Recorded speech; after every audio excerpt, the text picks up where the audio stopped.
This is the unrestricted free agent. Welcome into the program. Glad you're here. And I just pulled my microphone completely off the table. I think South Carolina's catching Clemson. I really do. Defense, I'm going to tell you right now, they're nasty. They're going to be nasty all year. Coach Spurrier couldn't give a damn. Who knows what's real and what's not even anymore? When you see black and white and you're calling it purple, I got problems with that. And LC, I told you, it's all about the tear talk. How about that for a start?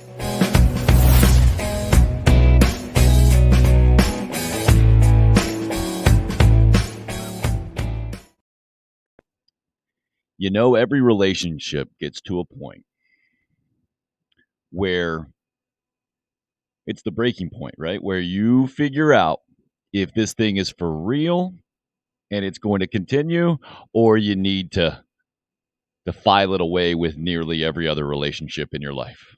It's one of those you got to move on from. I think we're at that point this morning. I hope you find that unrestricted free agent is a relationship in your life that you want to hang on to and move forward with, because things got serious. To be really dramatic, get it to start this Monday morning. I should probably say I hope your Monday morning's off to a good start and all that stuff, right? And I do. Absolutely true. I have a cup of coffee right here. But that was, man, 48-7, the final score over the weekend, and it wasn't that close. Georgia coming into Williams-Brice Stadium and completely crushing Carolina. Where some of you have begun this morning. Let me start. My point this morning is not to kick a program while it's down, is not to whine and complain and point fingers and cry from the Carolina standpoint. It is to be what it is every single show that I've ever done in my entire life. Started in what? Well, I did my first little radio show in college in 1996, but the goal was to be fair, to have a fair conversation about sports where we are fortunate enough in life to enjoy that distraction from a lot of serious issues. So again, that will be the goal this morning, and I hope you can understand that's where we are always on this show, and you can count on us and appreciate that.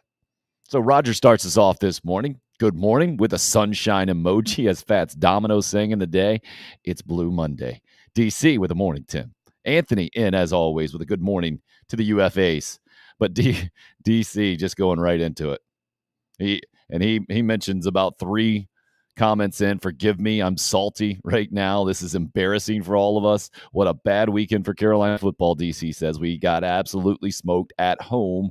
Arkansas was on the ropes in the 4th against Missouri State, and Charlotte beats Georgia State. So again, another goal I always have in every show I've ever done is perspective, right? To keep things in the proper perspective, and DC does that for us immediately.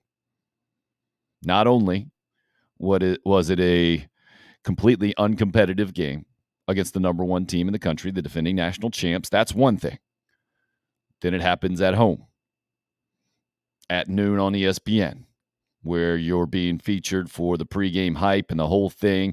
DC, let's see, I don't think he throws in the big recruiting weekend as well. You got a 5-star guy, Nicholas Harbor, you're trying to get in there, solidify, nail him down, continue the positive momentum for your program that you earned.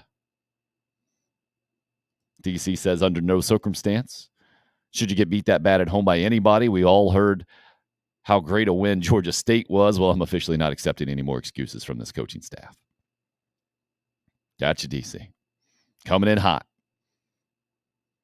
But the other context there, the point of bringing up the Arkansas was because that was the win before, right? They got in the top 10. We all thought they were a really good team. And then Bobby Petrino, Missouri State, goes in there and has them on the ropes. Kickoff return, part of a 21-point fourth quarter, I believe, for Arkansas. So they ended up winning by 11. But if you just looked at the final score, you didn't know the story there. Craig's just in with an ugh. Roger, you're right, DC. Travis, good morning to you, sir. Kirby, morning, Tim, and all the fellow agonizing Gamecocks. Chris, Facebook live stream. Morning, Tim, fellow Gamecocks, rough day Saturday. Why run the Wildcat on 3rd and 6? That's the first one you get in there, Chris? This is, again, why I love doing this thing, too. You guys are helping bring the perspective. It is wildly interesting to me what people point out, especially after what just happened over the weekend. One word for Saturday for South Carolina fans. Our resident Clemson fan, Troy, says, ouch. I think that's pretty fair and actually typical of Troy. I think rising above the rivalry in a lot of ways. Travis, at least we aren't Nebraska. Yeah, there's that. Chris says, I'll point fingers for you. LOL. The play calling was horrible. They're trying to make the running game work, and it's not there. RL simply in with a good morning. RL really got us going in our show picks on Friday, and I am proud of our program here, the Unrestricted Free Agents' first official picks. It took us a couple of weeks in college football to figure out how we're going to do our Friday picks, and kind of trying to go against the grain. This show is all about bringing people in. We make show picks together. We talked it out. Took us a little while, but we got to 5 picks in the world of college football over the weekend. We did all 5, which was really scary. We didn't meet. This wasn't the point. This wasn't any part of the stipulation going in, but we did 5 road favorites, and 4 of the 5 hit. Everybody but Mississippi State. It was impressive picking. Nice work, everybody. Proud of us going 4-1 over our first weekend. Kirby says, losing to Georgia, I expected, but the fact we are years away from being competitive, it appears, is gut-wrenching and extremely disappointing. Again, proper perspective, I think. Not just a loss. Eye test. By the eye test, Kirby, on Saturday, years away from being competitive, totally fair. And this is a show where I might appreciate it being the unrestricted free agent more than any other. Sometimes different shows, different media outlets out there, there are some relationships that you don't want to hurt any feelings, or you feel like you have to watch your words or whatever it may be. This is not that. You guys can let it fly. We're in this thing together today, and gloves are off. Oh, Troy, Mississippi State cost you $1,000 parlay. Woo, that hurts, man. That hurts. And I thought they had it early on. It looked good. Chris, LOL, you doubted us on some of those picks. Turned out pretty good. Yes, I did. Completely say that. And I saw somebody came back on Twitter after I put it out and said, all right, well, I'm going to go the opposite of all of those and feel pretty good about it. I'm really proud of us again. Travis, but to be fair, how many teams can be competitive with Georgia right now? 2 or 3, maybe? It's a great point too, Travis, right? Oregon, thought they were the number 10 team in the country preseason-wise. South Carolina, on the scoreboard, was better than Oregon this year. It's 49-3 in the opener and 48-7 on Saturday. Oh, Stephen was the one who went against everybody. Just owning it right now. This is why I appreciate you guys out there listening to this thing. On the Facebook live stream, Stephen said, and I was wrong about that, LOL, going against the show picks. Now hopefully you've learned your lesson. We'll see if we can repeat some success from one week to the other with our college football picks here on the show. But Travis, I think it's a very good point, but I don't know if that makes anyone feel better. It certainly didn't make anybody feel better on Saturday, I don't think. How many teams can be competitive with Georgia right now? And there are levels, right? There are levels of competition. And this was, I'll just open up on my little rant this morning, and then we'll get many more of your comments in. We'll hear from Shane Beamer, Spencer Rattler after the game. Try to take all this into consideration, planning on having Corey Miller on, former Gamecock, to hear his thoughts at 9 this morning. Levels of competition is where I was going with my Monday morning rant here. This was how I was always going to, and I probably told you guys annoyingly too much, evaluate the 2022 season, year number 2 under Shane Beamer. Not necessarily, certainly you are what your record is, but that wasn't going to be the complete evaluation from where I sit. Carolina went 6-6, 7-5, 8-4, even 9-3. There's a different way to ingest that. Those things aren't all black and white and completely separate categories. I just mean if you go 6-6, but you're very competitive in all 6 of those losses, you have dominant 6 wins. That's a much better season than eking out 6 wins and getting blown out 6 times. I think we all understand that. I don't have to explain that much more. Now let's relate that to what we saw this Saturday and what we've seen in 3 games. Because let's start from the beginning. The opening win against Georgia State was not that impressive. Without 2 blocked punts for for touchdowns, that's not a comfortable win. You get outgained by a Sun Belt team in your house. Cause for concern, right? But you win by 3 touchdowns. After the game, Shane Beamer says, hey, man, other SEC teams haven't done that before. So you can maybe let that slide. Game number 2, you go to Arkansas. You're down 21-3 nearly immediately. Arkansas runs the football really, really well. You do get back in the game, but Arkansas wins pretty comfortably. To me, what I saw was progress. On the road, the Gamecocks have been a brutal road team recently. I thought they got in the game, but Arkansas is just a better team. Now, having seen Georgia State just lose to Charlotte, Arkansas almost lose to Missouri State, more cause for concern, right? And then you see what happened on Saturday. And I mentioned I didn't agree with our show pick that Georgia was going to cover 24.5. I thought Carolina, just throughout the years, it has been a better matchup for the Gamecocks against Georgia than a lot of other teams. Let's put it that way. And with Shane Beamer's familiarity with Kirby Smart, with the Gamecock players' familiarity with Will Muschamp, I thought I didn't think Carolina was going to win the game. What did I pick? I forget what I picked. 38-17, something like that.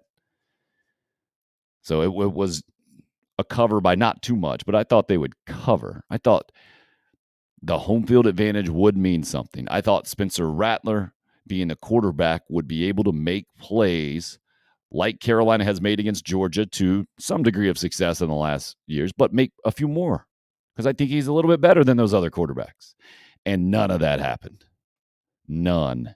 And it went the other way. And it was ugly. And it was embarrassing. And it led to an apology from Shane Beamer after the game to those who attended. And I think it was an appropriate apology. Here's Shane Beamer after the game. Do you think quarterback? Sorry, wrong one. How about that? How about that start? My apologies for not getting to the correct apology. I want to apologize to our fans that were out there today. That was a poor performance, to say the least. We challenged them in the press conference during the week to show up, and they did. That was an unbelievable atmosphere throughout the game for a 12 noon kickoff. That was awesome, and the walk was great. The atmosphere pregame was great, and they were fantastic. Sorry we didn't coach better and play better for them. Necessary. Again, Shane Beamer has hit nearly every single time he's opened his mouth since he's gotten the job a year and a half back or whatever it is now. You have to do that when you're a head coach, and your team did that. Then Beamer elaborating on that poor performance and taking more responsibility from the head coach's seat. Obviously, not a lot that went well today. We've just told the team in there we're not playing well. We're not playing our best football right now, and that starts with me as the head football coach. I've obviously did a horse crap job of getting our team ready to play today, regardless of how many guys we had out. I don't even want to hear it. We had a good enough team to go out there and compete better than we did today, and we didn't do it. We're going to get right. We're a fourth of the way through the season. We've played 3 games. We've got to get better. We've got to get right back to work and continue to find a way to to play winning football. But, again, turnovers. I don't think we had any, and I guess we turned it over, 3 times, I think, today. So not going to win football games. I sound like a broken record coming in here every week talking about the turnover battle, and we haven't been good enough. And we'll get many more details from Shane as we go throughout the morning, many more comments about some specifics in the game. But the comment that was getting the most attention, that has gotten the most attention, came from a question Phil Kornblut towards the end of the, just about a 12-minute press conference afterwards. Threw this one out there, and Beamer kind of responding a little bit how he responded to a question after last year's Georgia game as well, emotionally, and I think one that Gamecock fans could at least look to and say, yeah, that's kind of how I feel. You sense any give up in the locker room? Hell no. Kind of questions that, Phil. We're 1-2. We're 1-2. We got a bunch of fighters in that room, and give up. That's not a part of this football program. Get out of here, man. With that, no.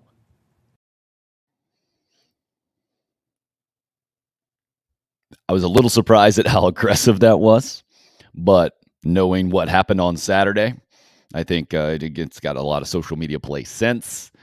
I don't know how else you answered that, except you do it kind of defeatedly and say, no, that's if you don't do it with that emotion, I don't think then you're not Shane Beamer. Let's get many more of your comments in here.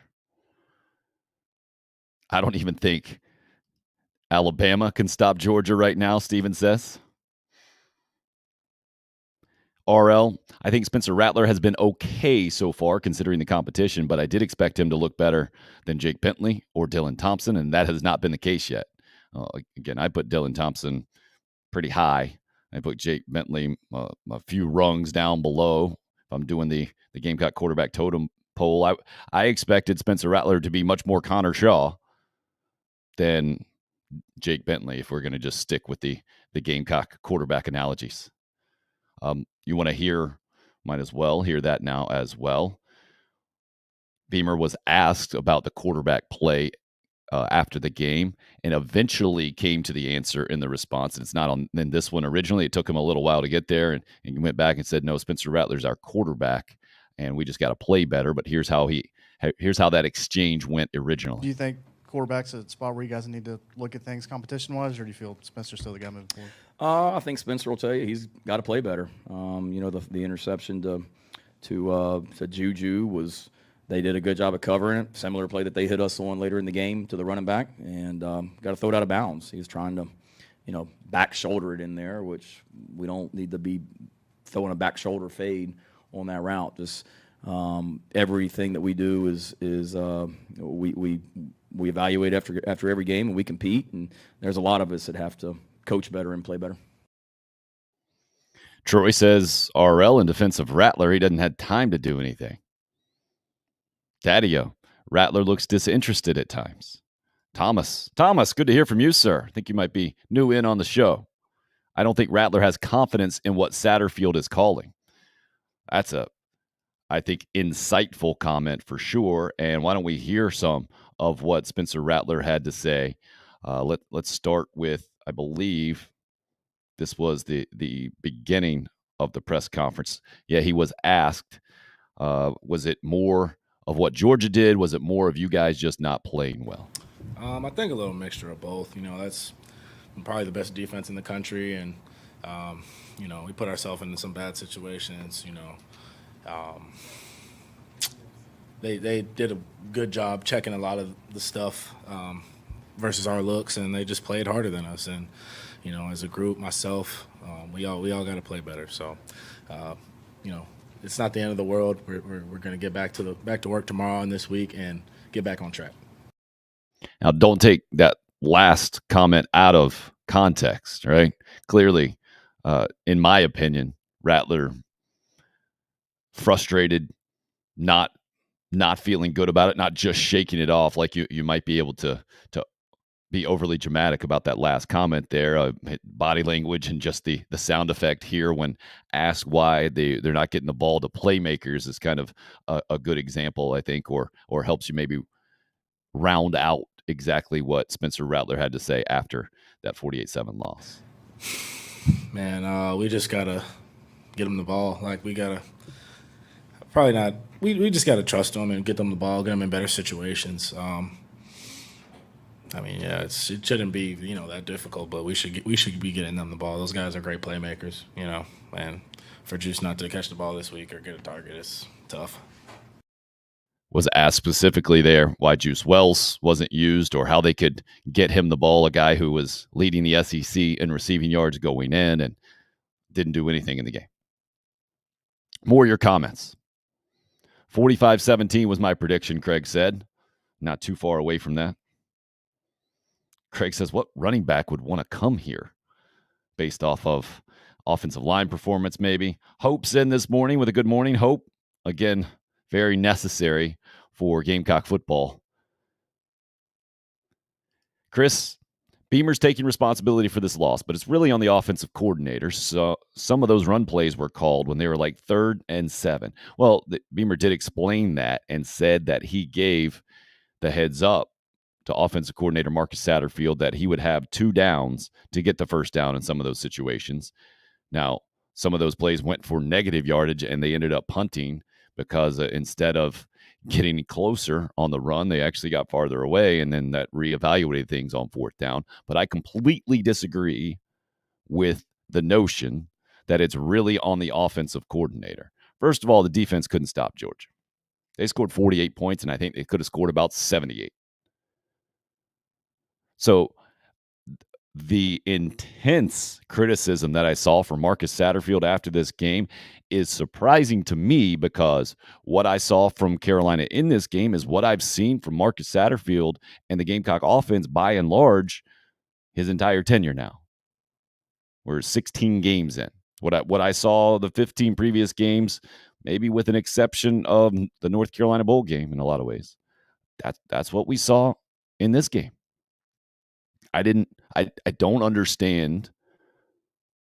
I guess you are looking for Corey Miller, Rick Sanford, guys who have played in the NFL, have been All-Americans for the Gamecocks. They said, hey, you got to be creative on offense. These are former defensive players as well.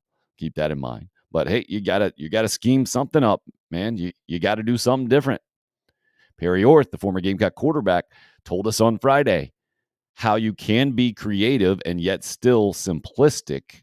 You can run the same play in a bunch of different formations, throw some window dressing, some motion on it. That's what Steve Spurrier would do a bunch. I don't know if Steve Spurrier would have done much. It's a fascinating thought exercise, isn't it? What if Steve Spurrier were coaching that offense? How would it have looked in the whole thing? It's so different. I saw the fair criticism, and my apologies, or I don't remember who said this on social media-wise after the game, that the Satterfield system is geared too much like an NFL system for the personnel that Carolina has. But when I hear Shane Beamer say we got an NFL quarterback, we got NFL tight ends and receivers, clearly, offensive coordinator deserves criticism. We talked about it last week. I mentioned and put together a little montage after Marcus Satterfield's Wednesday press conference that it didn't appear to me that he had any kind of answers or any kind of vision for the identity of the offense. Not a clear one anyway. Not one that's been communicated outside of, yeah, they want to be a lot better. But how do you get there? Daddy-O agreeing with Thomas's comment about Spencer Rattler not believing in the calls that he's getting from Marcus Satterfield. It's almost as if he doesn't believe in the system, Daddy-O says. Just seems to be filling a time slot. Doty looked confident in mop-up duty, though. I mean, to me, that's a little hype. I can see why Rattler lost his job in Oklahoma. Same issues have followed him to Columbia. Adam, Satterfield stinks so bad. Let me take his job. O-line stinks. Adam's in on this morning. Get it out, man. That's what we're here for. Again, it's an unrestricted free agent. RL asks, is this a game you just flush immediately? I don't think the team can learn much from such a one-sided contest. Ideally, I guess. because you're right. When you're so uncompetitive, Spurrier would come in after this game like, yep, sometimes you just get your butt beat. And you got to move on. I hear what you're saying on that one, RL. I don't know if that's possible. And I started the show by saying sometimes you get to a point in a relationship where it's one way, it's the tipping point, right? You go one way or the other. You realize that it is a very solid relationship. You can count on the other party, and your relationship blossoms and gets deeper, or you say, well, this ain't going to work. And it seems like that's where a lot of you got to with Marcus Satterfield in this game. Seems like some fans probably got there for this team in 2022. I would say I think you were misguided in your expectation of the relationship. That you maybe you only saw her at the prom and you expected her to look like that every single day. Maybe you only remembered that bowl game and how the offense looked in that sucker, and you were just extrapolating out like, hey, that's just going to be Gamecock football moving forward. On this show, I think we've been pretty fair in talking about year number one in its entirety, Marcus Satterfield in his entirety as the offensive coordinator at Carolina. And yet, I think we all naturally assume there would be some progression. You add Spencer Rattler. It is your number two in the system. You got your entire starting offensive line back and two deep back, really. So there should be progression. It should be moving forward, not, what was that, the largest margin of loss to Georgia in the history of the rivalry or the history of the series? If it wasn't the largest, it was real close. Craig asked a very reasonable question, I think. What's our go-to play as the Gamecock offense? What do we do really well? I'm waiting. We have no clue. If the offensive line can't block, why aren't they doing more three-step drops and screens? Chris asks.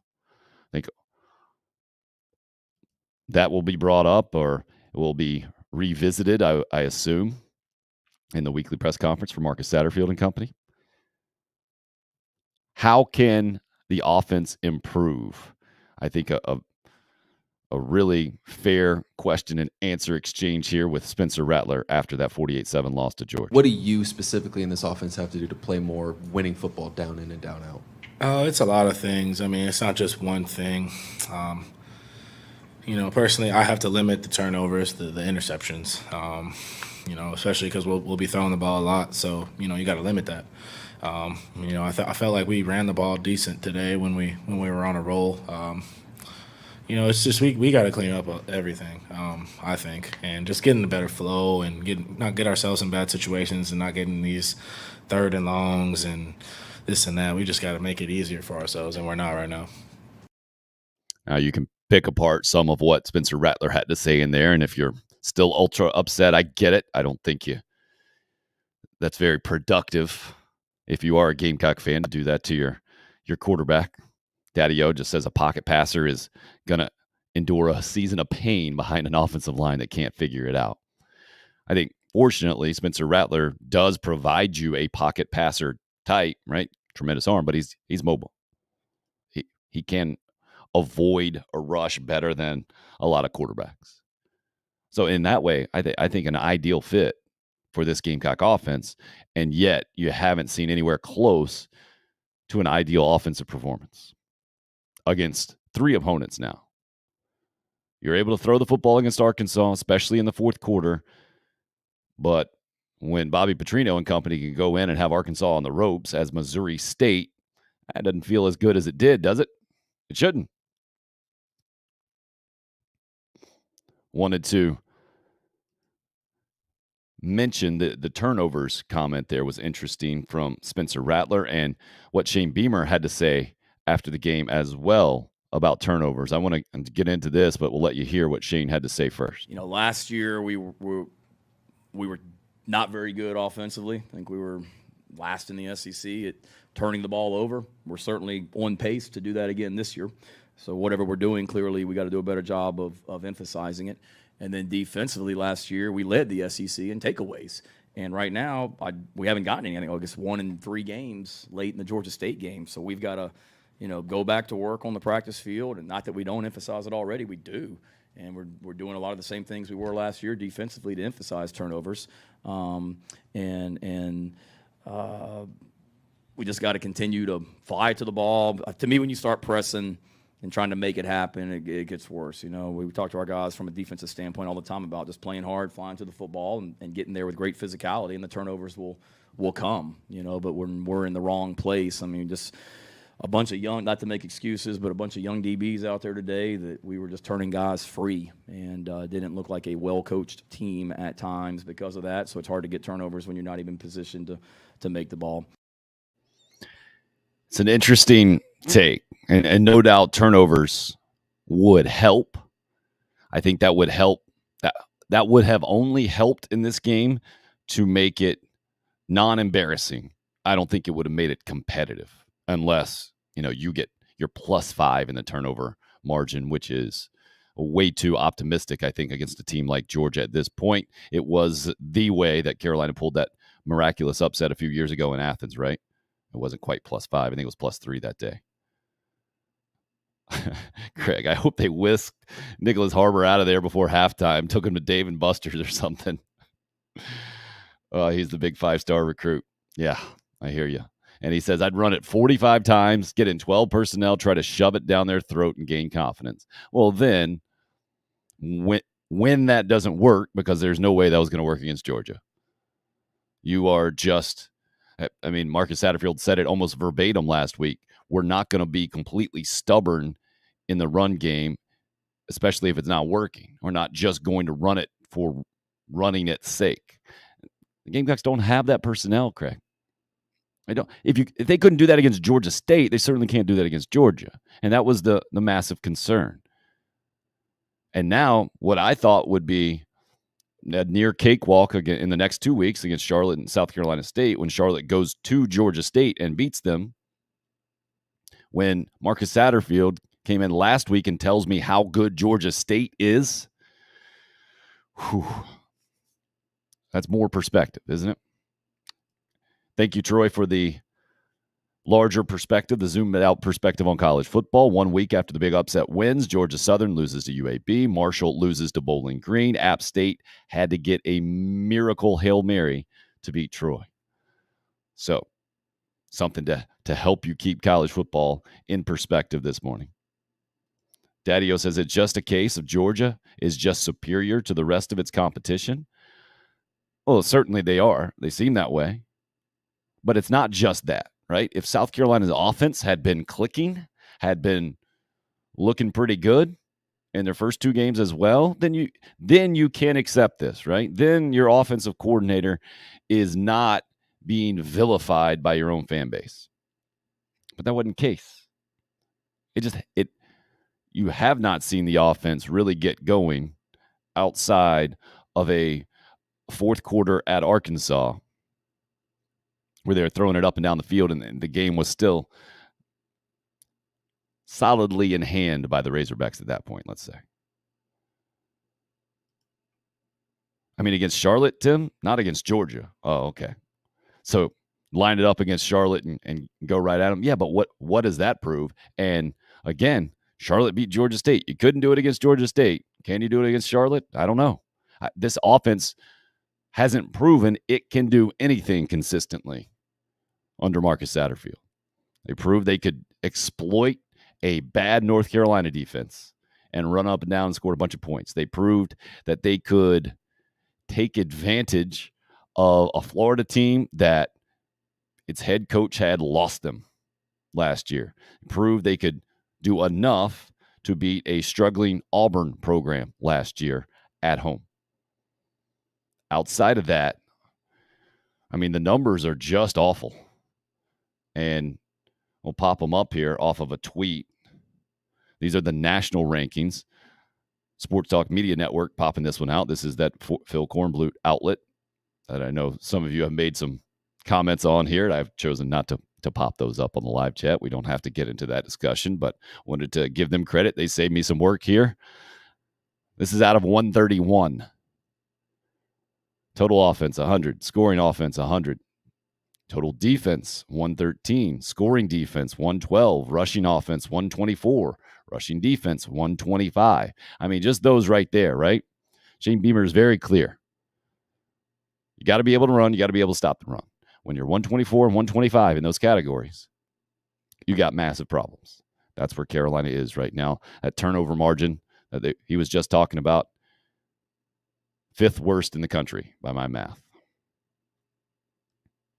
But that is definitely not the main issue. And I talked about it coming in. The odds of Carolina leading the SEC in turnovers 2 years in a row, it wasn't good.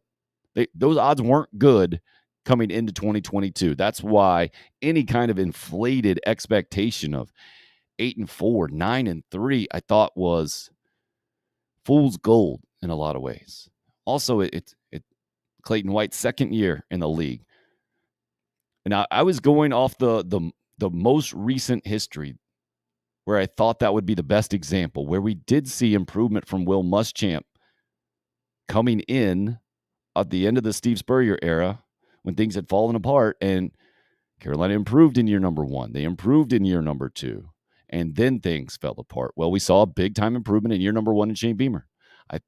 I thought, and I still think, this program can improve in year number 2, but turnovers have a way of cycling in and out. You can coach it all you want to. Will Muschamp coached it, right? They had those dumb footballs kind of plugged against the wall in the facility. So defenders, anytime they saw a ball, the defense guys would go by and swipe it in the football facility, right? They coached all the time, and they got next to none at the end of their tenure. And obviously, Will Muschamp knows how to coach defense. You saw it on display, unfortunately, from the Gamecock perspective, against South Carolina on Saturday. That's one of the wildest things ever, isn't it? That the last time Will Muschamp was in Williams-Brice Stadium, his defense was embarrassing, and then comes back with Georgia's defense, and it looks like it's the 85 Bears. I don't. It's mind-boggling. But that's college football in a lot of ways. Troy, you brought up the Sun Belt losses immediately after the massive wins.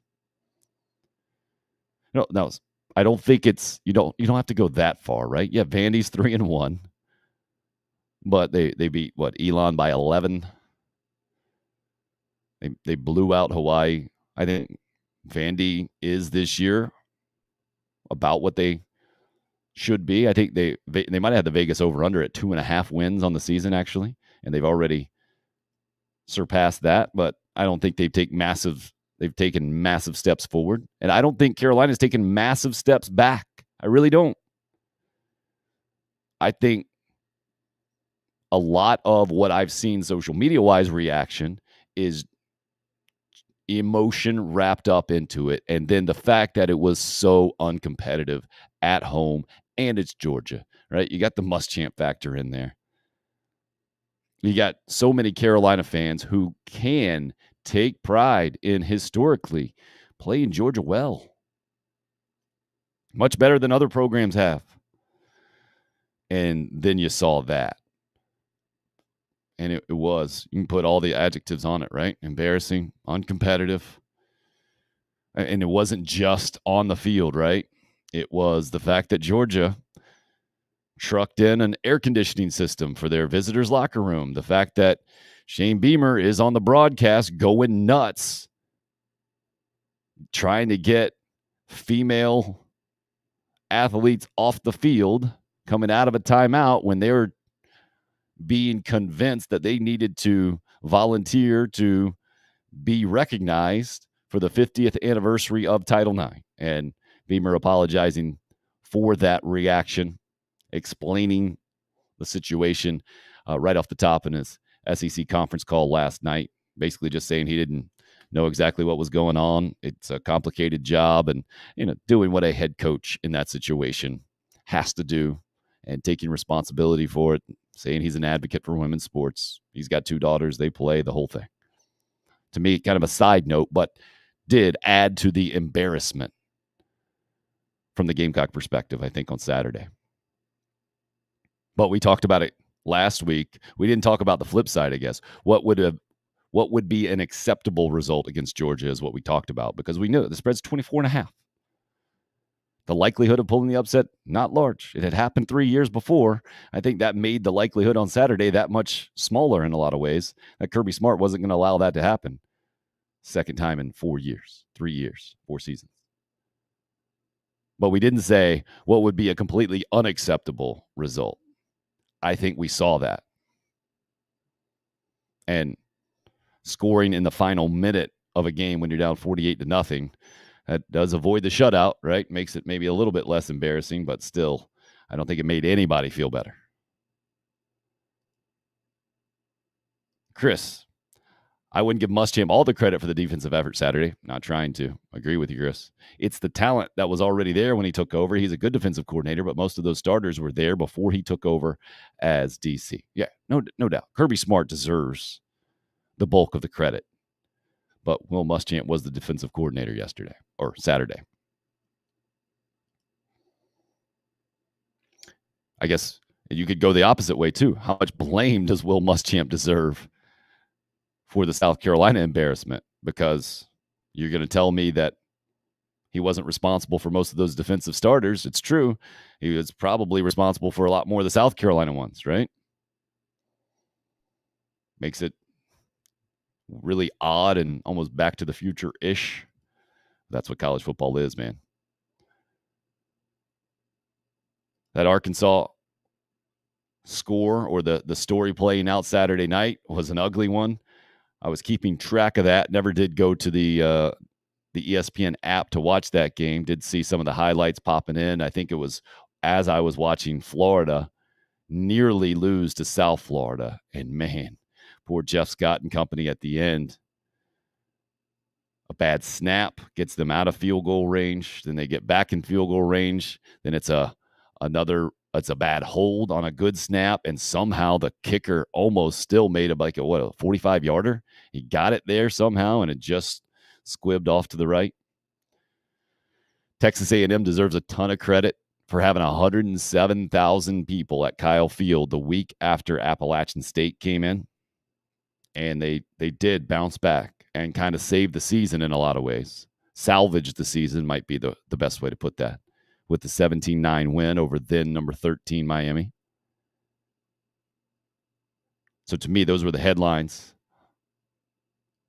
at large from a college football Saturday that didn't have a great build-up going in, didn't have a bunch of great matchups on paper. That Appalachian State Hail Mary win, just absurd. I mean, you can't make that up. I've followed the Appalachian State program for a long time, right? Sparky Woods head coach time.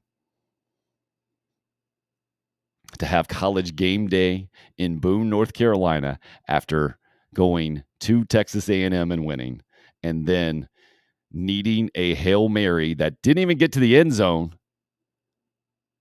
to beat Troy. You get the bounce, you get the play. Unreal, man. It makes me, as I watch that, it makes me convinced that there is certainly a spiritual element of sports. It's one of those things. Eric Kimrey's been the best at explaining this, putting words to it, how every team has a spirit. And at some point, you know, that thing goes one way or another in a lot of ways, and that means a lot. It's, you know, we talk about momentum, which is another weird word in sports, but I mean, other forces at play, maybe is the best way to put that. Ray Tanner always just talked about the baseball gods. That was one that I think you can only explain by saying, I don't know how that happened. Something else at work in that one. Daddy-o, the only way to fix things for Carolina football right now is buy better talent. Simple as that. That's what the power programs are doing and have always done. Craig, going too far. Are Zach Pickens and Jordan Birch good at football? They make some tackles, but don't change games. Daddy-o going with the golden horseshoe for App State. Good point. November 3rd, Roger giving us the heads up that App goes to Coastal. That'll be a good game. Yep, great point. Westwood representing there, Christian Horn, Westwood Red Hawk alum, John Combs points out this morning, caught that winning touchdown, a Hail Mary. Says he's a great young man. As the basketball coach over at Westwood, John should know. Adam says, I'll ask Beamer if me and Satterfield can switch jobs. Satterfield may have to clean up goat poop. Hope he can handle it. Of all the possibilities for Adam's job, I never would have thought would be cleaning up goat poop. It's a Thursday night, the November 3rd game. Roger's telling us, App and Coastal. Good to know. Love those Thursday night games. All right, let's get into some numbers here. I think it's a good time to do that. When Craig brought up Pickens and Birch, 3 games, defensive stats. This is wildly concerning, I think, wildly surprising, whatever adjective you want to put on that. That true freshman from Irmo High School, Nick Emenwari, is far and away your tackles leader. A guy that Shane Beamer said beat out nobody in recruiting for. True freshman, playing safety. R.J. Roderick injured really early on in the season, so that's who he's come in for. But look who's 2 and 3 there. You got to give some credit to those 5-star recruits in Pickens and Birch, especially since they play on the defensive line. Pickens in the middle, Birch outside, for being number 2 and 3 in tackles. Like, that's the sign of a good defense. The sign of a not good defense is to have your safety leading tackles and doing it by a large margin. So unfortunately, that number 1 exists. Number 2 and 3 are good signs. Then you got to have those linebackers making more tackles in Johnson and Green. So those are the defensive stats. Yeah, BW. Number 21's the man. You got to give him and Warrior a ton of credit. He got banged up on Saturday, came back in that game against Georgia. You saw some other inexperienced players having to play in the secondary, and it didn't work out nearly as well as it's worked out with him and Warrior. He was in on just about every tackle Saturday. I saw 21 everywhere, Chris says. Yeah, you need more of those. And the fact that Carolina got him how they got him too, that's the trick you got to pull off when you're the head coach of South Carolina football, right? You got to find guys that other programs either don't want or they don't want as much as you. And Nick Emenwari certainly seems to fit that. Just from the Georgia game perspective, here are some of the numbers, and the numbers don't even tell the whole story, right? Georgia ran for 5.9 per carry. Carolina at 3.1, 208 to 92 overall. The Bulldogs throwing for right at 340 yards, 21 out of 30. Averaging 11 yards per attempt, nearly double Carolina. 16 yards per completion. The Gamecocks 19 out of 34 with 3 picks, 214 yards. Total offense, 547 to 306. Not pretty. But if you watch the game, I would have expected these numbers to be even worse. A lot of that offensive production for the Gamecocks, I think, coming late and when the game was way out of hand. If you want to go individually, Juju McDowell leading Carolina in rushing, 8 carries, 33 yards. Marshawn Lloyd, 9 carries, 22 yards. 2.4 per carry there. Stetson Bennett actually led Georgia in rushing. How many guys do they have here with 20 or more yards? 1, 2, 3, 4, 5, 6 guys, 20 or more yards in the game. And it was almost like they didn't have to do much running the football. When you got Brock Bowers just running rampant, 121 yards receiving, 104 of those yards after contact. Whew, that's a rough stat for the Gamecocks. And Oscar Delp, who Gamecock fans know well, was down to South Carolina and Georgia, and the true freshman comes in and catches one as well. It seemed to me like Georgia could do nearly anything they wanted to. And so that was a big surprise that they had as easy a time against the Gamecock defense as they did. Not that they had success, not that they put up a bunch of points, but it was just as easy as it was. It was tough. Yeah, so number 21's on both sides of the ball. Craig's all about Juju.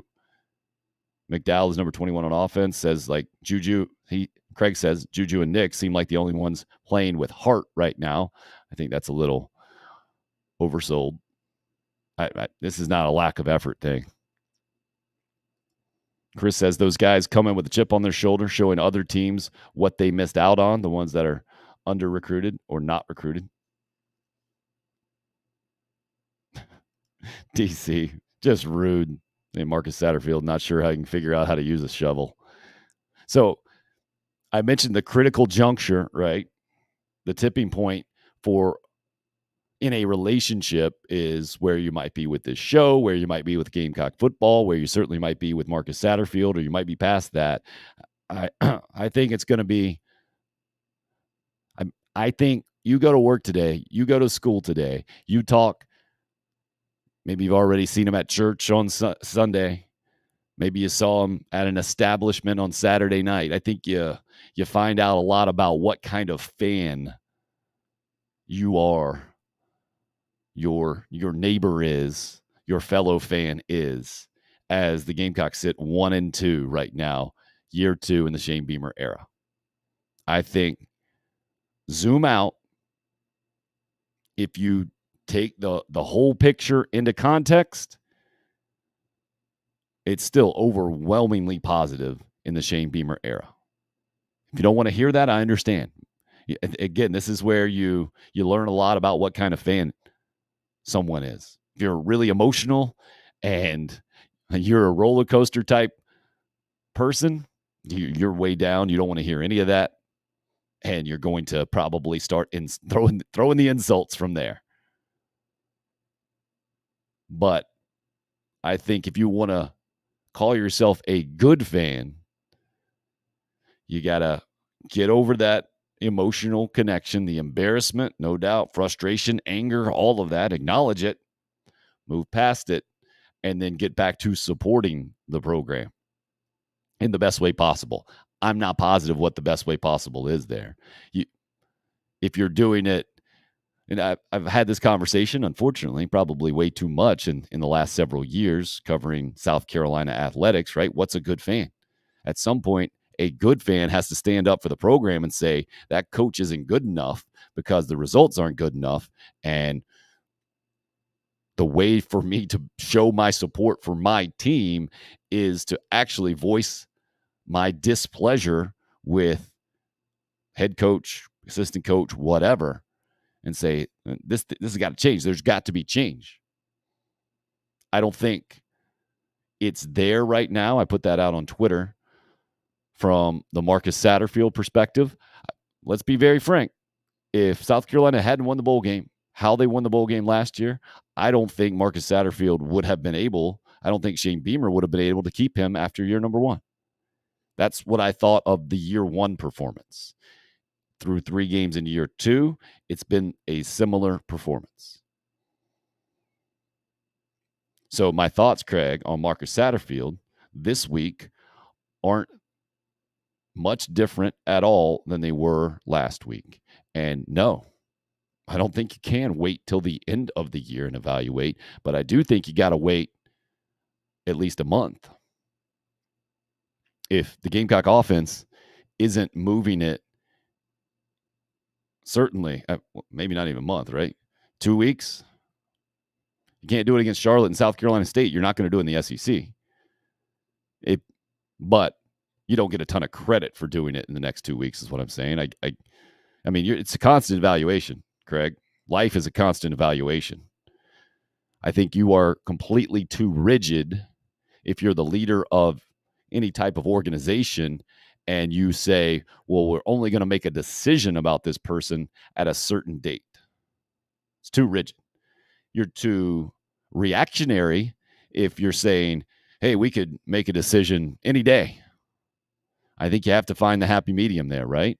Now, you have the goal of getting through the entire season, and you do hold people responsible every single day, but I think it's somewhere in the middle there.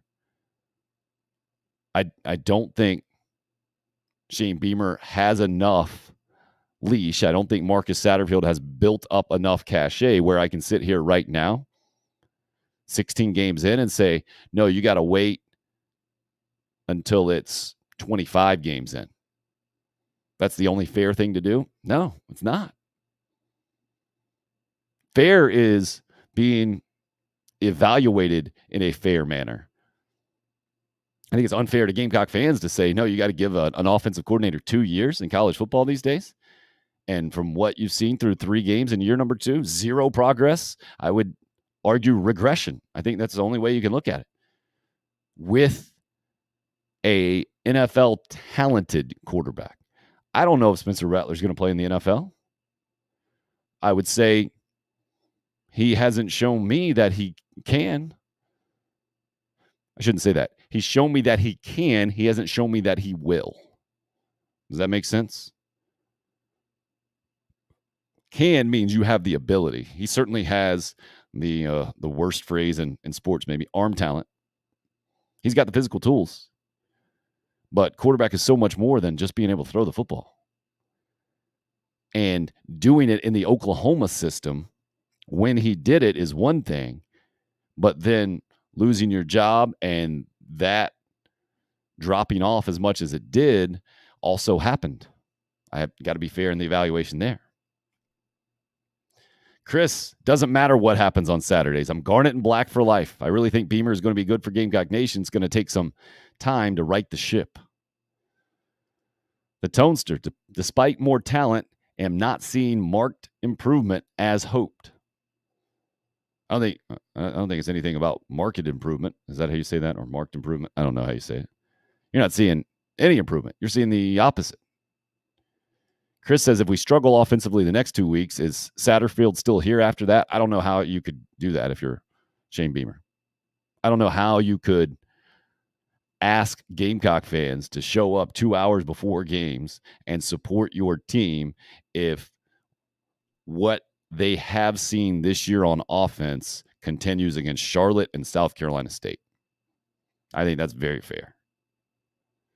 And of course, you don't have to have much of a football knowledge to realize that Freddie Kitchens, former Cleveland Browns head coach, longtime offensive guy in the NFL, is on the Gamecock staff as an analyst. Could be a very quick transition, right? If you want to move on from your current offensive coordinator. Craig says Rattler needs to, I don't know what that means, be an RPO quarterback and get it out quick. Is that what that means? Well, it's not an RPO offense. You can't tell your quarterback he needs to be an RPO quarterback. Now, maybe that's what this offense needs to become. I wouldn't necessarily disagree with that. It certainly needs to change. It has to make some serious adjustments. Shane Beamer asked about that. What exactly needs to happen? Does it need to be completely revamped? Here's his response after that 48-7 loss to Georgia on Saturday. No, it's not a revamp. I mean, we just played the number 1 defense in the country, David. That they've given up a total of 3 points for the entire season. So we had some good stuff called today. I know you guys go back and watch the video. You're going to see a lot of guys running wide open at times. And for whatever reason, we weren't able to connect. And when we turn the ball over, it makes it hard. I thought we moved the ball well at times and sputtered, didn't finish drives like we needed to. Got to be better in the red zone when we get down there and just finishing drives all together. But no, to me, it's go back to work and continue to figure out how we're going to move the football and score points and stop the run and stop the pass and everything else on defense. I mean, did we play well on offense today? No, but we didn't exactly look like the 85 Bears out there defensively either. Interesting thoughts, right? Very rarely, as he was talking there, have I ever heard anybody on a Monday morning after a loss in the college football world say, no, offensive coordinator, I thought called a good game. I actually graded him out, and he was 80%. Good play calls. You can see, go back on the tape, and guys are in position to make plays. They just didn't make the plays. Well, the main reason for that is, first of all, we're pretty simplistic. We're watching the ball most of the time as fans. We don't watch the zoomed out all 22 guy tape that coaches do. But also, offensive coaches are responsible for who they put on the field to make those plays. So you don't get a pass for just making a theoretical good play call, right? You don't get the pass. The guy's got to make the play. And to have playmakers, you're going to tell me Marcus Satterfield, the last time he spoke publicly last week, told us, was asked, what are you going to accentuate from the offense? And he goes through nearly every position, right? We got a good quarterback, got NFL-type tight ends, got to get them the ball more in the passing game, got good running backs, wide receivers are really good, got playmakers out there. Well, that to me, when I heard it at the time, we talked about it the next day, concerning, man. It's not picking a lane. It's not going a direction. It's not figuring out an identity. And I know that's overstated these days. Craig says exactly. The scheme is not right for Rattler. Well, it hasn't been right for anybody. And then you could argue that whatever the scheme is not clear. And that's a big problem. Uncompetitive game against Kentucky will really make the wheels come off. No doubt, DC. Even though, Kentucky's top 10 now, right? That doesn't matter to Gamecock fans. It just doesn't. Or it might tick Carolina fans off more. Chris says, did Beamer bring in Kitchens as a backup plan to maybe getting rid of Satterfield in the middle of the year? LOL. I don't think there's anything to LOL about. I think it seems, I would say insurance policy might be the right word. I mean, obviously would never say that, but seems to be a pretty savvy move. York's in this morning. Good to see you, York. Says Juju McDowell reminds me of A.J. Turner, a spark. I think that's a pretty fair comparison. I had a great tailgate, York says. Staying positive. And he spells it out for us. Positive. You going Aaron Rodgers on us, maybe? Spelling things out. Good for you, York.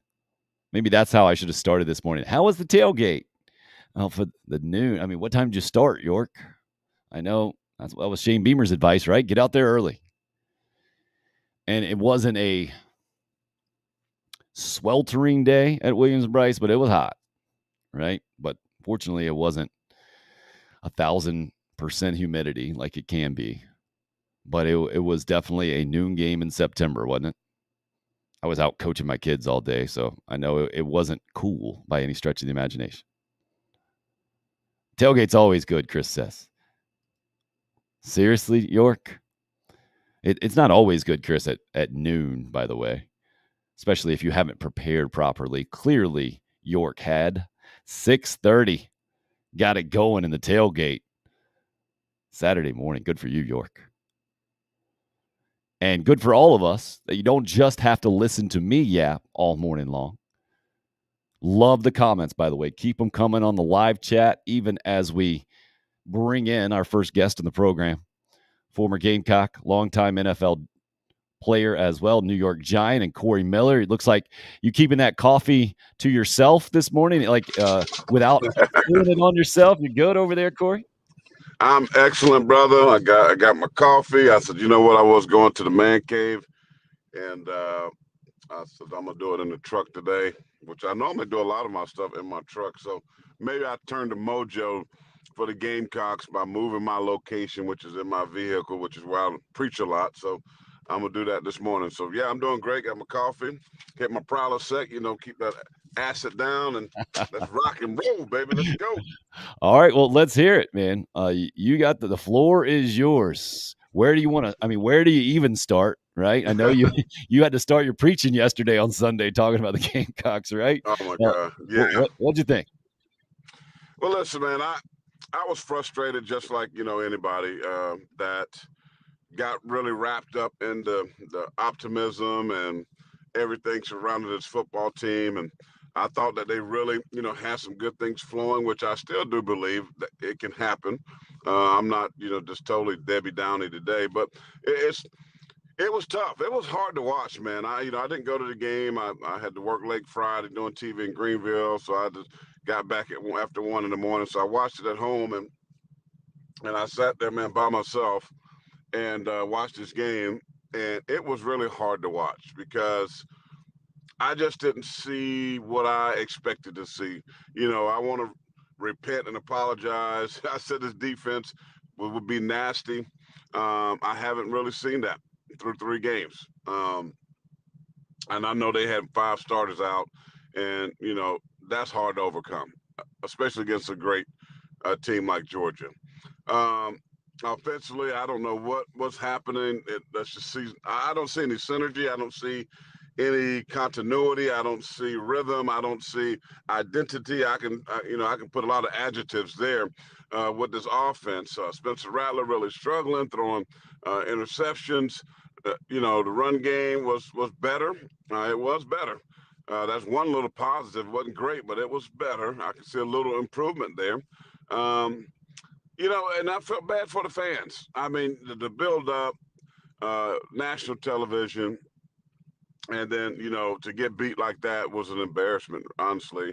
And I was embarrassed for them because I know what goes into training, what you put into the season. You have high hopes, and then you really just play a game where you would hope at least to be competitive. You would hope to at least be somewhere in the game in the fourth quarter, keeping the fans there. I mean, those pictures that are floating around social media it's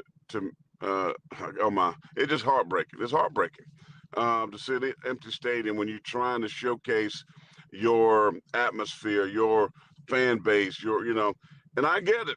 It's because it was hard for me to watch. And if I'm being honest, Tim, I turned the channel in the third quarter. I came back, but it was hard for me to stomach. And so, listen, is the year over?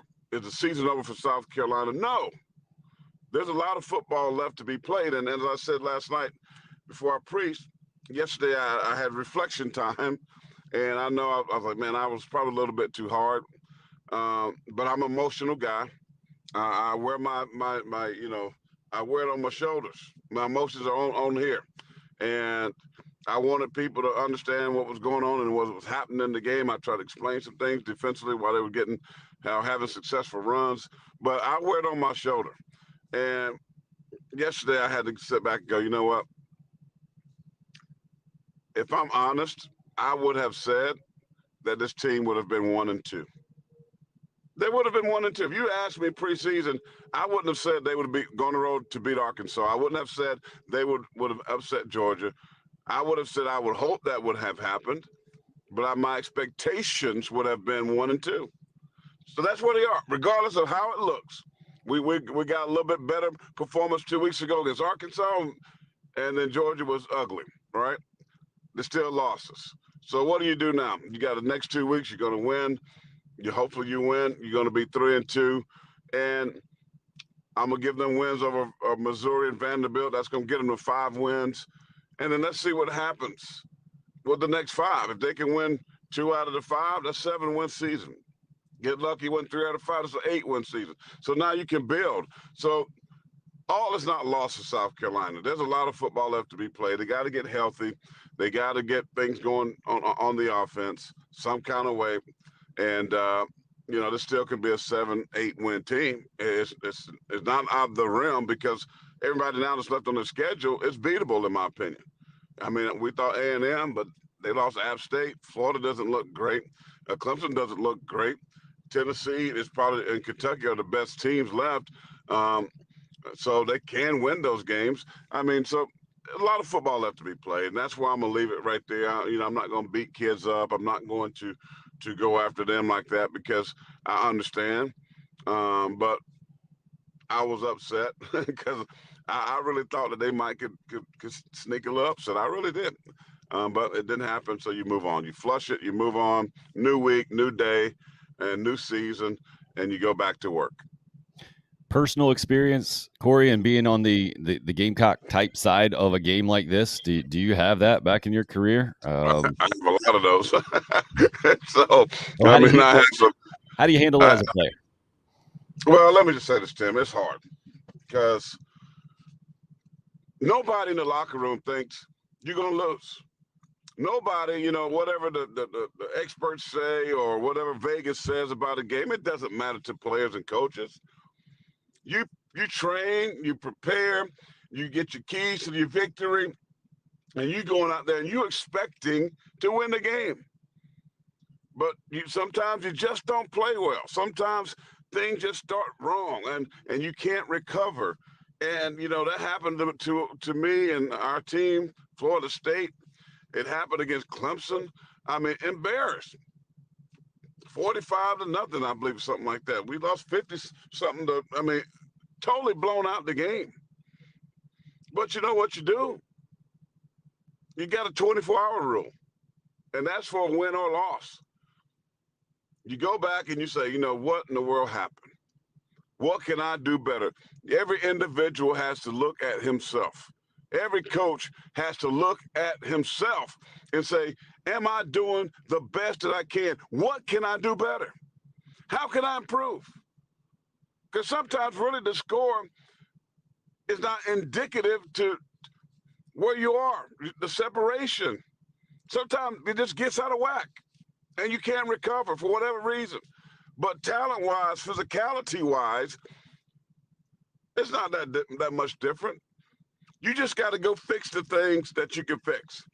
You can't do anything about injury. South Carolina had 5 guys out. Listen, you got to be crazy to think that doesn't make a huge difference. It hurts your depth. You got freshmen in the secondary. Think about it. Several of those touchdowns Georgia got was blown coverages.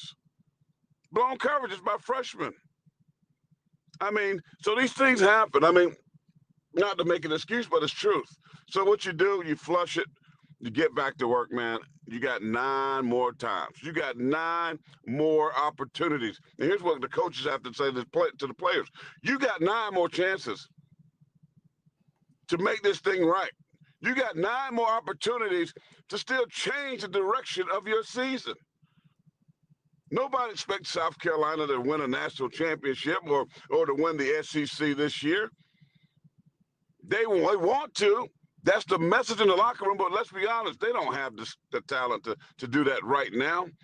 Rome isn't built in a day. So you got to say, hey, you know what? We're building. And through building and through change, there comes pain. Through building and through change, there comes bruises. The bruises make you better. The bruises should propel you to go to the next level. And that's the mindset that I hope is being preached to the players.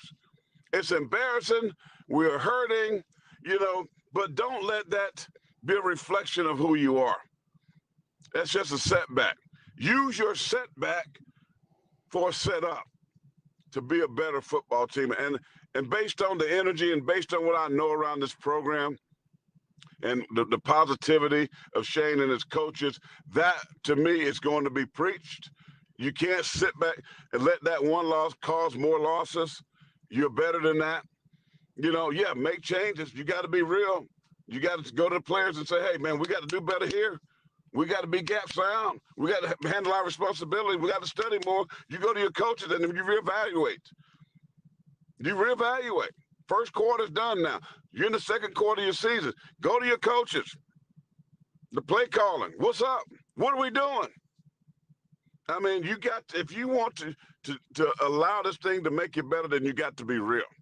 You got to be real with yourself. You have to be real with each other. You got to hold people accountable and move forward. Because if you don't, you're gonna go in a hole. But I believe that you use this setback for a setup, and that's what I'm hoping.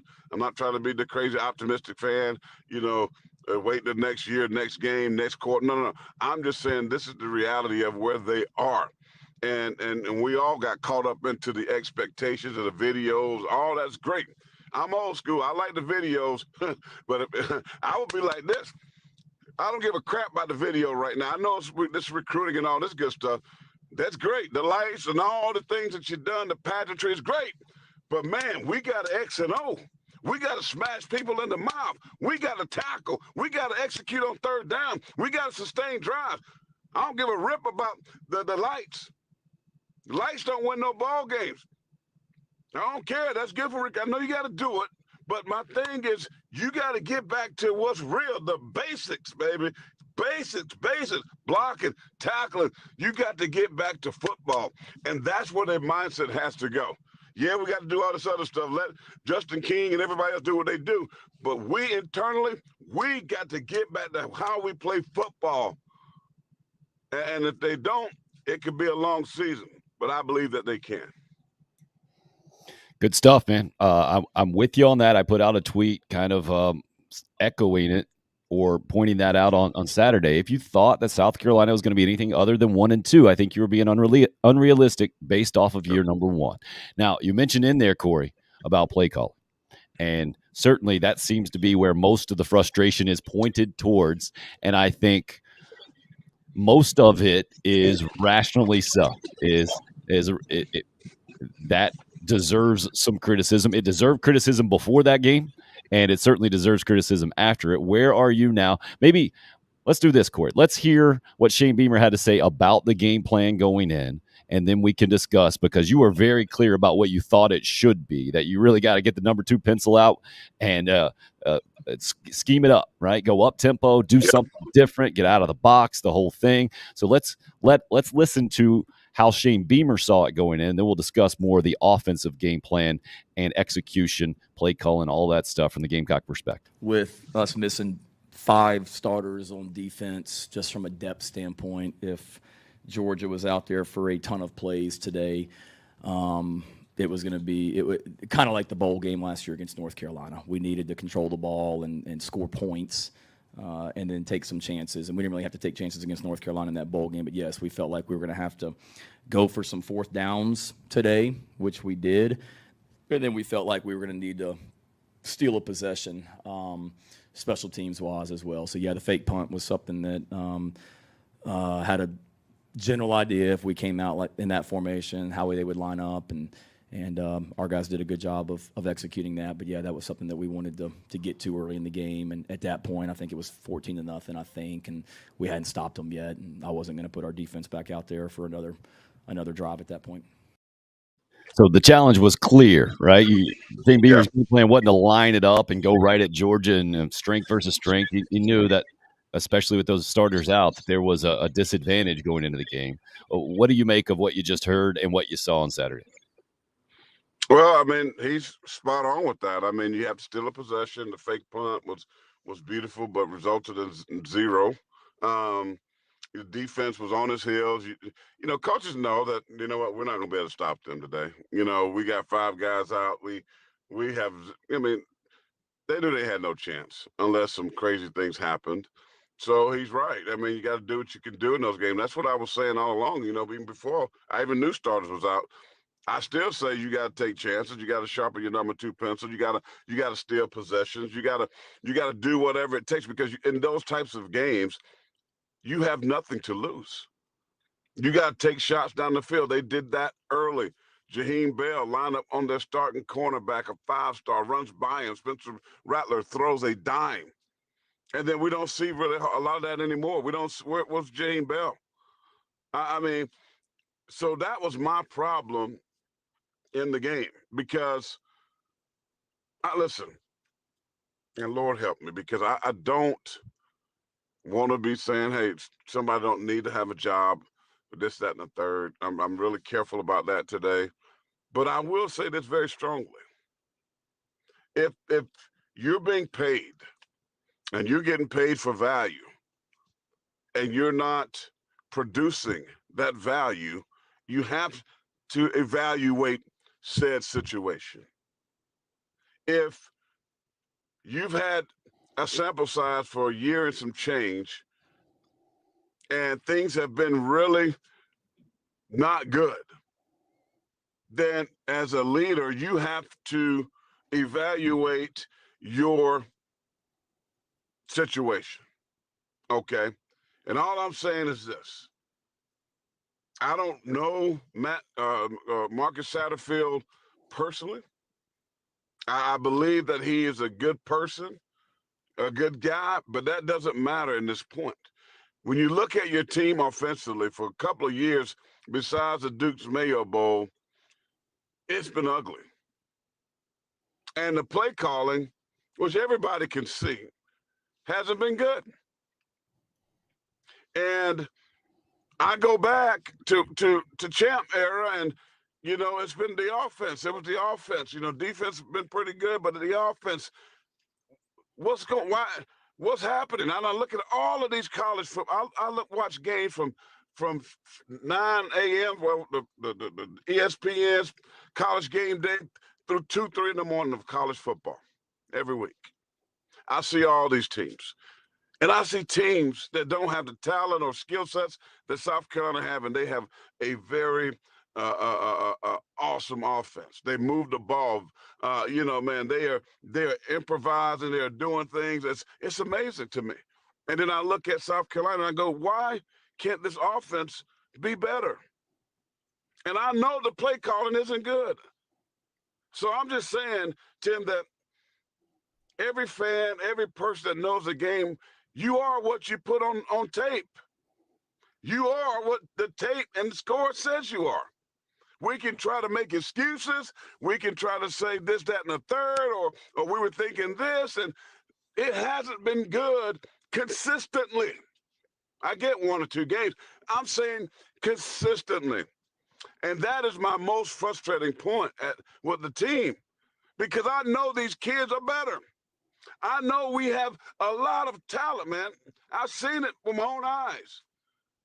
But unfortunately, it's not being showcased. Now, a lot of it, too, is the offensive line. The play hasn't been good. Spencer Rattler's forcing things. He's not comfortable in the pocket. He's moving. That's part of it. But the other part is the offensive play calling. And it has to change. And we've seen it with the Kerryon Joyner at quarterback. Now you got a Sunday guy, Sunday arm, and it's not better. I mean, everybody was hoping Spencer Rattler would come in here, a guy that was thought of as a Heisman guy before he got replaced by Caleb Williams.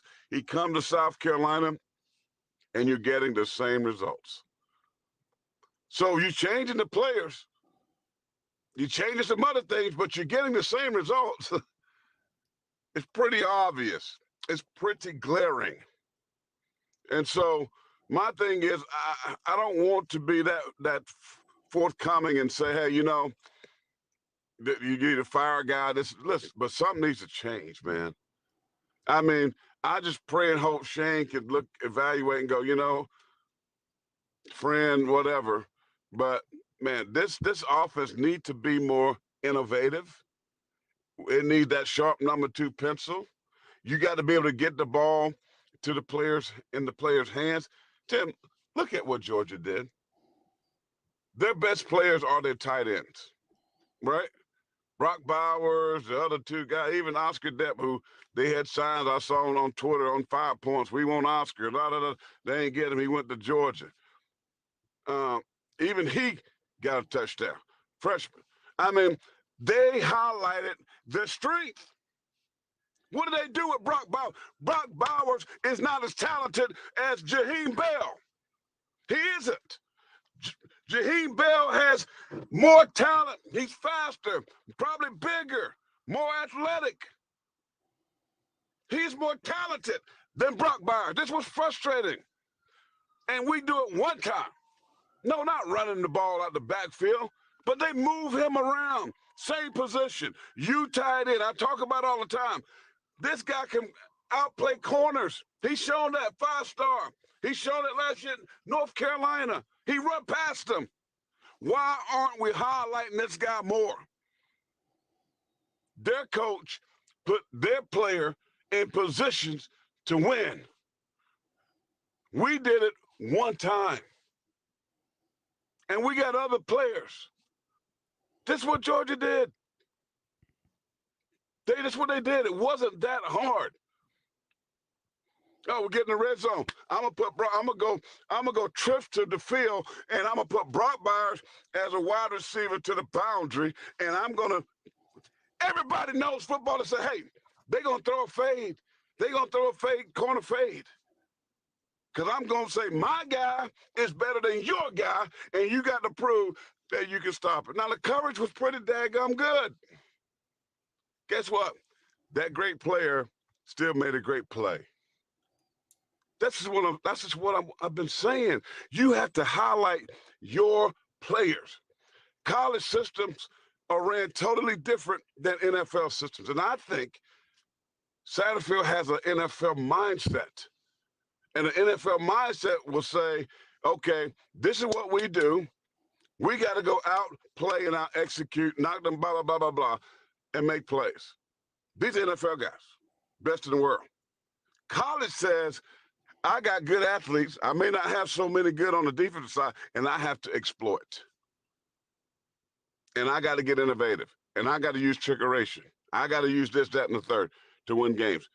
And to me, he doesn't have that college, Kendall Browse, that mindset of being really innovative, being a thinker out the box. This is what South Carolina needs to be. They don't have all the pieces. They don't have the offensive line play right now.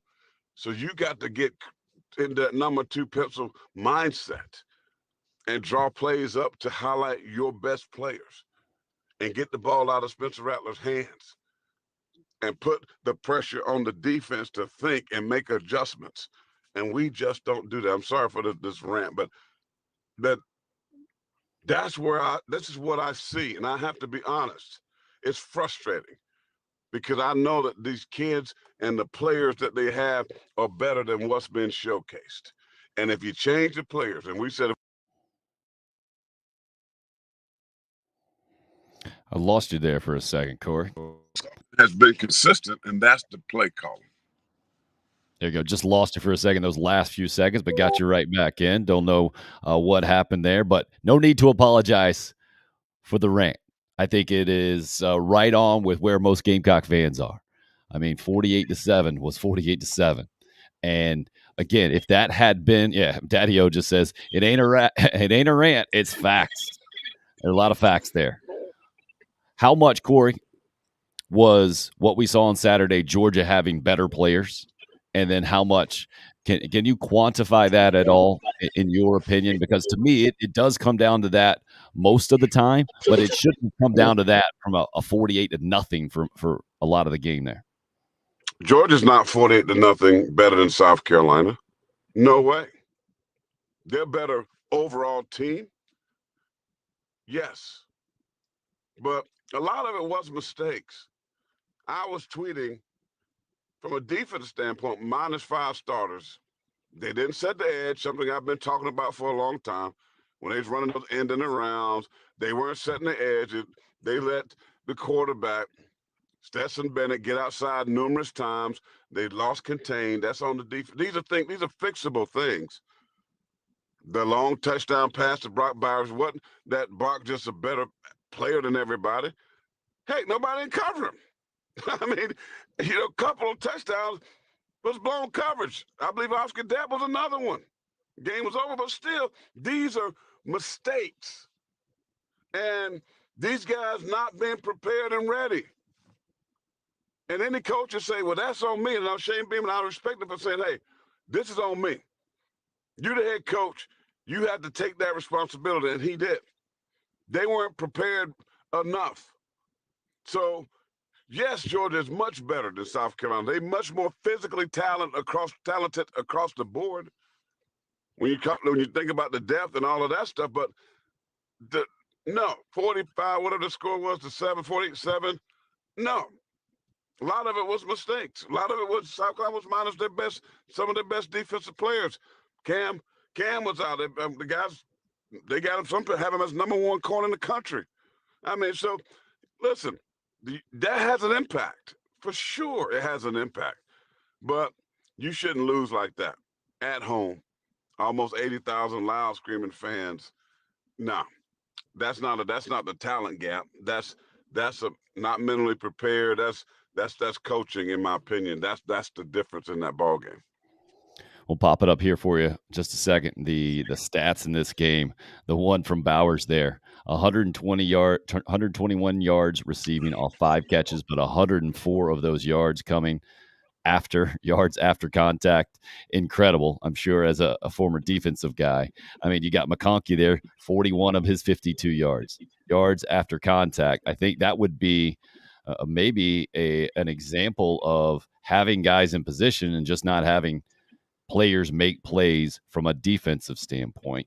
So I think that is part of the explanation for why people are so upset, and it's towards the offense much more than the defense, even though Georgia did have its way on defense in a lot of ways, or on offense against the Carolina defense. So, Corey, I guess my question to you now is, all right, Charlotte this week. Charlotte beat Georgia State. Last time I pointed it out, Marcus Satterfield was telling us how good Georgia State was. Well, they just lost to a Charlotte program that had been struggling. What does Carolina have to do this Saturday in your mind to get this thing going in the right direction? Because in my opinion, I thought it was progress at Arkansas. They went on the road and they competed with a good team. I thought the program was still headed slightly on the uptick. And then Saturday brought it down to even at best and maybe going in the wrong direction. So what has to happen on Saturday? They just got to be a team that comes out and dominates early and often. They got to regain the physicality up front in the trenches on both sides of the football. They have to be able to establish the line of scrimmage, and it has to be in a dominating fashion. They got to get their confidence back. And when you lose a game like they did on Saturday, that's one of the biggest things. You got to be careful that you don't lose your confidence and think that we're just that bad. They got to understand that they are better. And then coming into this game against Charlotte, Will Healy and the boys, they have to be rocking and rolling from the time they run out to 2001 and the smoke and the flames. They got to be going. Okay, they need to get this offense in rhythm. This is a game where you can get some rhythm back offensively. You got to experiment some things. You got to get guys in position. You need to hit some big plays down the field. You need to dominate their defense.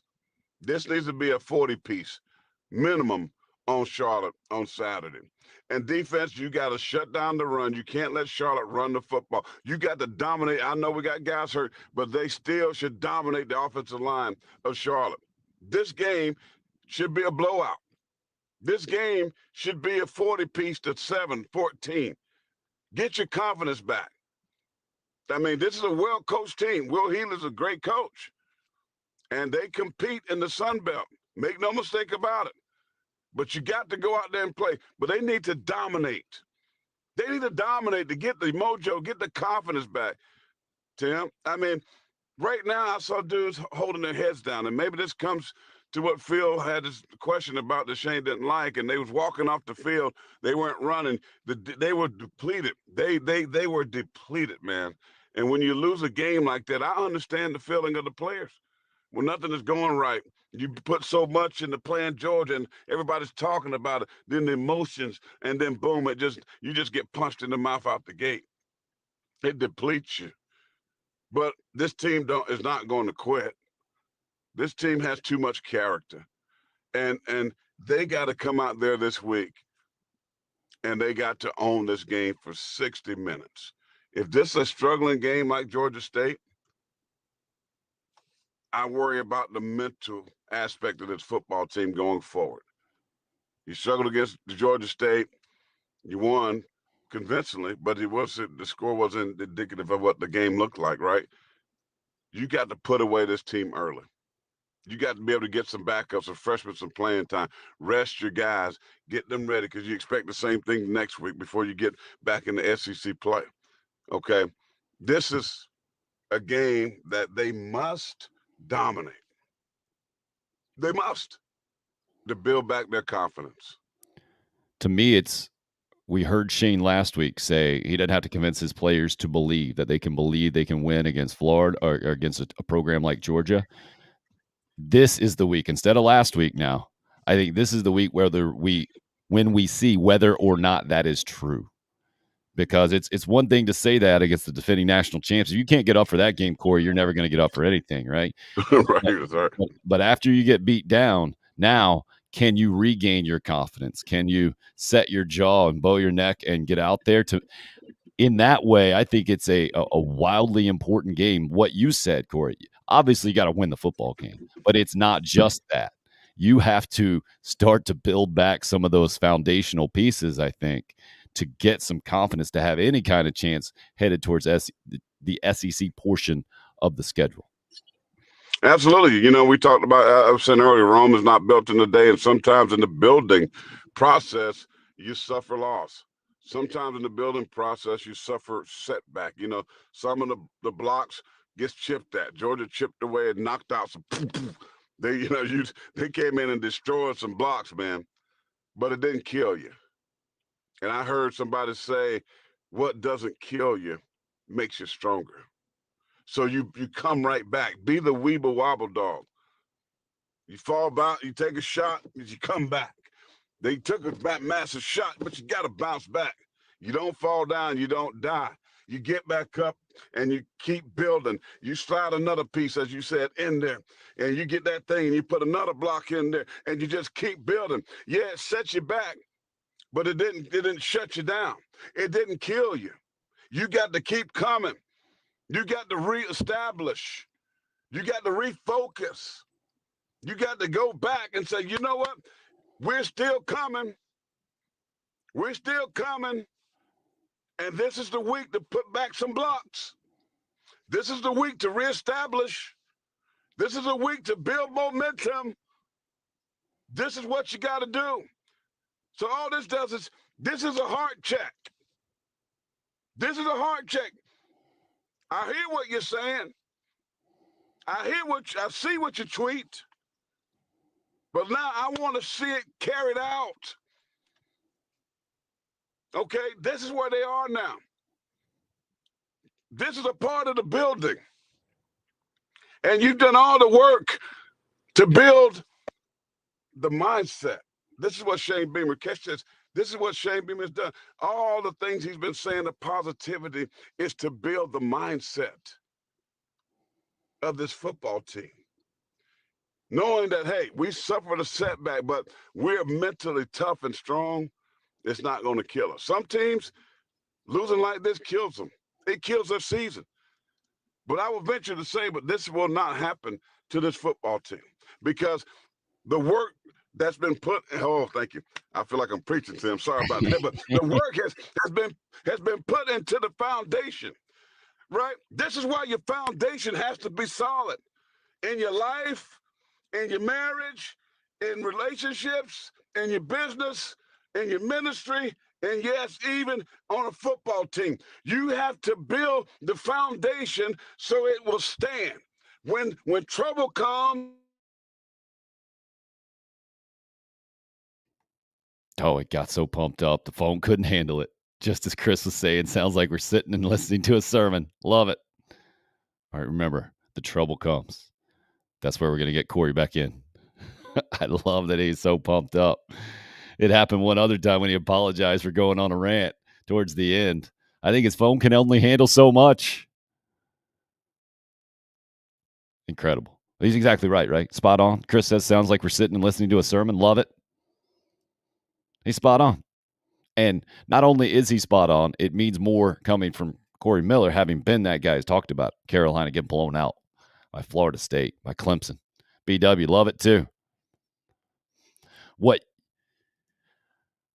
I think would help Gamecock fans right now, and this was always part of the criticism about not being able to hear from a coordinator or an assistant coach or players very often, is to hear what we're hearing from Corey in some way from players. You know, players get coached up so much from a PR standpoint. It's just beaten into them, right? Don't give out any billboard material. Just give the cliche answers. You're only going to you're going to do much more harm than good if you really give honest, emotional answers. Well, I think that's evolving, man. I think we're getting past that point with the proliferation of social media and how much stuff is out there. I think we all smell BS now more than ever. And if you don't get some, that was part of my main problem last week as well. And maybe, I don't know Marcus Satterfield well, maybe it's an analytical part of him, but to not hear emotion attached to a lot of answers, I think that's a major problem for fans to hear from leaders in the program. So Corey, I see you're back in here. Hey, you You were I was preaching. you're going so strong. I don't think your phone can handle it there. We got to beef up that phone or beef up the connection or something. You're getting after You know it. what it was? It was the heat. I had my phone because I'm at Starbucks in my truck, and I had my iPhone in my dash because I don't have one of those clip-on things, right? Right. And so it's a temperature. And I'm like, what happened? What do you mean? The iPhone couldn't stand the heat. You see what I'm saying? I was talking about the foundation being built. Well, they need to work on this iPhone. They charge you $1,300, Apple, and your phone can't take the heat. That's what I'm saying. The Gamecocks, you got to be able to take the heat, right? You can't fold in hot temperature. You can't fold when the humidity is high. You got to be able to fall back on the foundation. I know exactly where I left off. My God, if your foundation isn't built right, it won't sustain the blows. You can't sustain. There's a scripture that said, don't build your house on sand. Because when the storms and the waves come crashing in, it won't survive. But you build your foundation on a rock, even on a football team. If your foundation is built on rock, on solid ground, it will stand 48-7 losses. It will bounce back. And that's what I feel like the greatness of Shane Beamer has been, is building the foundation, which is the mindset. Changing the culture is not wins and losses right now, but changing the culture is changing these kids' mind to know that they're good. They're good enough. Yeah, you suffered a setback, 2 setbacks, but you're still good enough. Think about this, Tim. That's what you got to sell. What makes Dabo Swinney great, because he is able to speak things into these young men to keep them positive and confident. And this is crucial now for South Carolina. If I was speaking to this team, this is the same message I will be giving them. And I hope that they hear me. And I hope that somebody on Twitter, they listen, because you got to understand you're better than that. You got to be able to speak life into young men when circumstances are not favorable. You have to be able to speak life into your team when you lost 48-7 and still tell them you're good enough, and still tell them you're not bad. You're not what that score said. You are better than that. See, that's called speaking life. This ain't hocus pocus, but I know this from a football mindset, that if my mind's right, I'm gonna play right. I'm gonna keep moving. I'm not gonna shut down because it's hot like my iPhone. I'm gonna continue to keep coming like the Weeble Wobble dog. You see, and that's what I was telling these guys last night at church. Even in life, as men, we take shots. You took a blow. You took a blow in media, but you didn't quit. It didn't kill you. Now you got a different platform. This is the whole thing, man. Today's kids, you got to have it. You got to have it. If your mind is not right, you fall. You falter. But if your mind's right, bro, you can bounce back. So my thing is 9 games left. Forget the 1 and 2. This is a new season. The first quarter is gone. I think Juju McDowell even said this, and he's so right. I can't leave and keep looking behind. Sodom and Gomorrah, don't look back. You turn into a pillar of salt.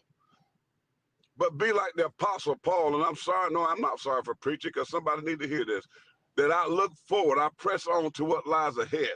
Not yesterday, not Saturday, not 2 Saturdays ago, but you tell them young men, we got to press forward to what lies ahead. And what lies ahead is another enemy called UNCC. And that's where your focus turns to. People are going to talk about you. People are going to say negative things. People like me and everybody else are questioning certain things.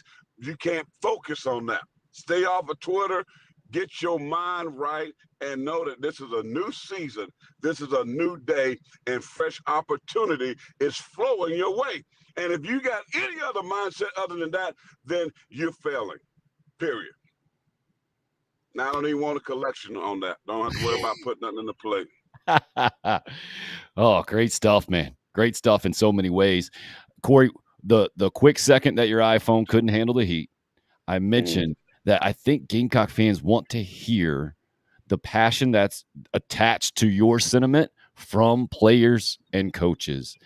And we don't do that. It doesn't happen very often. Why didn't it happen? Because it's in the locker room. Why are teams afraid of that getting outside the locker room, or do they protect it in there? Is that what it is? It's just kind of sacrosanct for the team only, and I don't quite get that.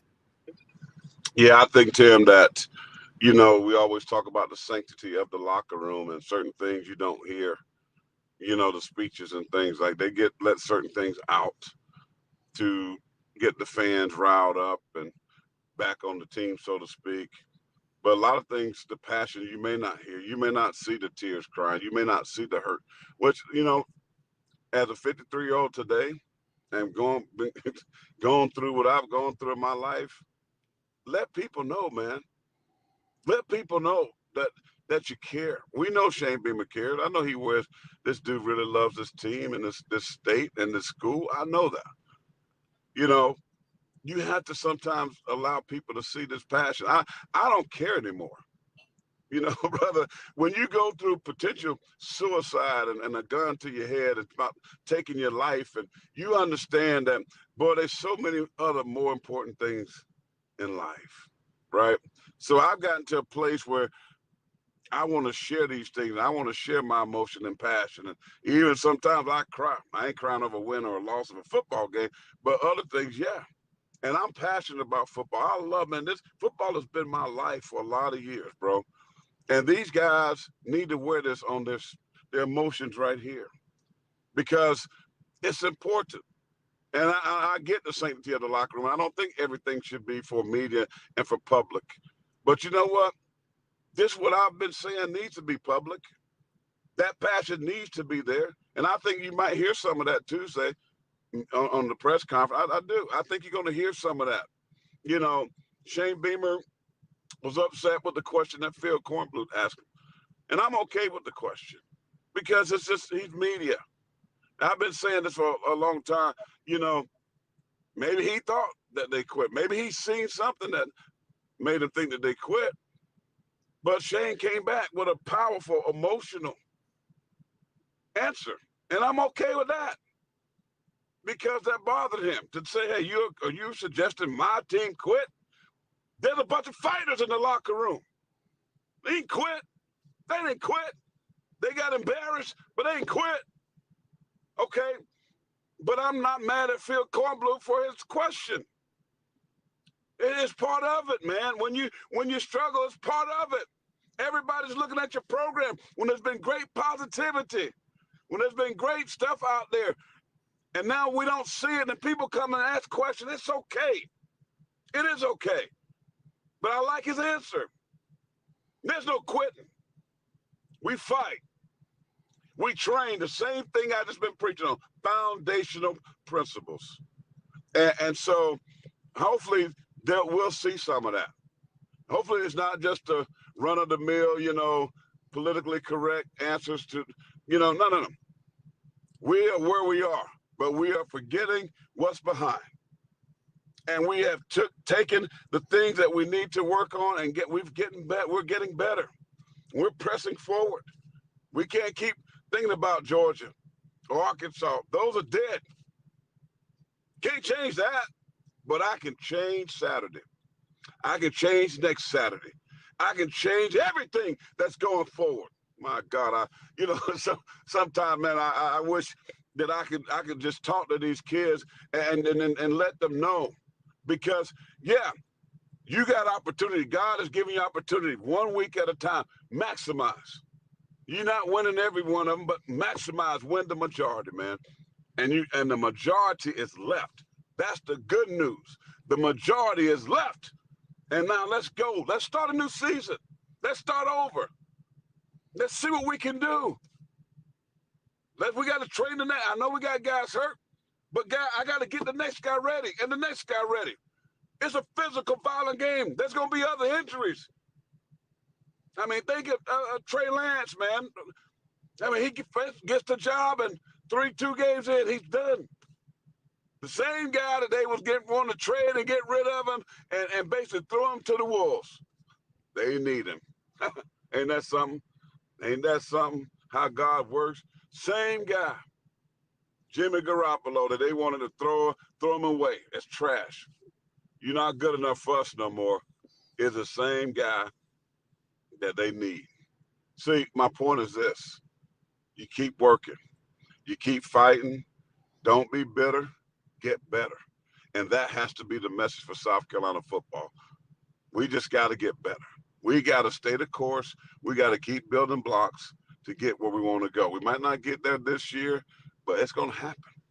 And that's what Dabo did at Clemson. I hate to keep making this reference, but that's what he did. And he kept speaking it. And I'll shut up with this, Tim. And I got to use this Bible scripture. The book of James tells us there's power and life and death in our mouth. And I believe this, and I know it to be true. You have to keep speaking life. That's why I said Shane got to speak life into those players, even when it looked like they died on Saturday. But I speak life. I speak winning. I speak turnaround. I speak promotion. I speak all the positive things into these kids so I can keep them going in the midst of losing, in the midst of setback. But I got to continue to speak life to these young men. And when you do that, they believe. As he said, I still believe. Though I suffered loss, I still believe. Though I had a setback, I still believe in who I am and who we are as a team. And that has to be the ongoing message for South Carolina football. And that's just where they are. Man, great stuff today. I'm glad your iPhone survived the last few minutes. I wouldn't have won that bet. I turned the air conditioning on low and turned my truck on. Great stuff. And I think you verbalized what a lot of Gamecock fans feel as well. And for you to do it as a former player, being around players who are either in high school, college, whatever, you've seen your son go through the college game, the pro game, the whole thing. I think it means a lot hearing it from you. I know Roger just said, enjoy Corey as always. A bunch of these guys have come through. And Chris said he feels like running through a wall. You got some people pumped up this morning, Corey. I know it's just from your heart, and it's much appreciated. Yeah, man. And as fans and Gamecock fans who are the most passionate, and man, I really just believe one day it's gonna happen, right? Because they've been so loyal. Miss Sterling Sharp said one time we were in a bye week. We came back to the Georgia Tech game back in I think Lou Holtz era. I've been Brad Scott, but they were terrible. But those stands were packed, and I just pray that God just. We're going to get there. And I think Shane Beamer is the guy. And as a fan, I would just say, step back, take a deep breath. And just, as you said, Tim, we probably thought that they would be 1-2. Now, we didn't like how it looked on Saturday. Now, if they'd have lost 24-21 or 31-20, fans wouldn't be as mad because they say, hey, we were in the game with the number one team in the country, and that's building, right? But it didn't happen that way, but that's okay. Losing by 1 or 50 is a loss. But you got to keep building. Stay positive. The same thing I'm saying for the young men, for the fans. You got to stay positive because the negativity says, oh, man, I quit. I give up on this team. Ain't nothing changed. I ain't going no more. No, that's negative. You keep saying it, man. And it might sound crazy, but speak life. Well, I remember a story real quick, and I get off here, that he told him, some wise leader told him that, rain's coming. Rain's going to come, but they wasn't listening. It's going to rain. We got to start building. We got to build. I don't see no rain. It's sunny and 90 degrees in Columbia, South Carolina, but we got to prepare for the flood that's coming. So my point is, you got to keep speaking life even when it doesn't look like it. Elijah prayed and said it was going to rain too, and he kept sending his leader to look. He said, I don't see anything. But finally, one day he saw a little pea-sized cloud, and boy, it poured down. So my point is, South Carolina Gamecock fans, you keep believing. You got the right man in the leadership. I do believe that, Shane Beamer, and this man will turn it around. Stay patient, which is hard to do, but stay patient. Good things are going to happen. And I believe that's the message that's been preached, because I talked to my good friend Derek Moore a lot, who was their spiritual leader, okay? And this is the message being preached. It don't look good, didn't look good Saturday, but I think better days are going to come for South Carolina football. I don't like how it looks Saturday, but you know what? I got to keep moving. I got to keep speaking life, and that's what I'm choosing to do. And I pray that you'll choose to do the same thing. Thank you, Tim Hill. You're the man, brother. I appreciate you. Great stuff, Corey. Fantastic stuff. Pastor of Pain 57, where you guys can find Corey on Twitter. You ain't going to get it like that anywhere else. You're just not. That's part of why I'm glad this thing is unrestricted free agent, right? I know Corey has rubbed Gamecock fans the wrong way several times before with his honesty. To me, if honesty rubs you the wrong way, I think you got to look internally as opposed to having a problem with the person who's speaking the truth, being honest. And I think that's the most powerful message that Gamecock fans, Gamecock players, Gamecock coaches can hear right now. Craig, given the collapse, York, I'm not down on the team, but Corey reinforced my support. I asked for the team to compete in the summer, and I'm still there. What's wrong with being honest? The truth hurts feelings. Some people can't handle the truth or think that it's not others' place to speak the truth. I got a problem with that. Like a much larger problem with that in life, and that has brought me to here doing this show right now. But it is on other levels, and it is attached to big-time college sports for sure. And it's time to you either get through that, get over it, or you harp on it and you point fingers and you complain and you make excuses and you don't succeed. So everything I think that we heard from Corey today points me in the direction of what we talk about probably way too much in the off season with videos, with things that we hear and see from a leader of a program, and we talk about culture.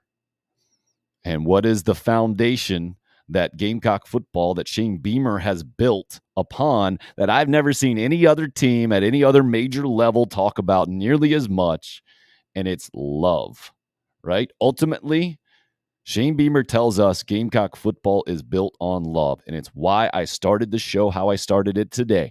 Every relationship, if love is involved, gets to a certain point. And if the foundation is strong, that relationship only gets better, and you get through difficult times. And if that relationship isn't built on a solid foundation, then it goes the other way. And we're about to see where 2022 Gamecock football, what it's built on. I don't think what we saw against Georgia is going to be the end-all, be-all of the 2022 season. I didn't think that going into the year. If you thought that going into the year, I don't understand how you evaluate football. I don't understand how you thought South Carolina and Georgia were anywhere close.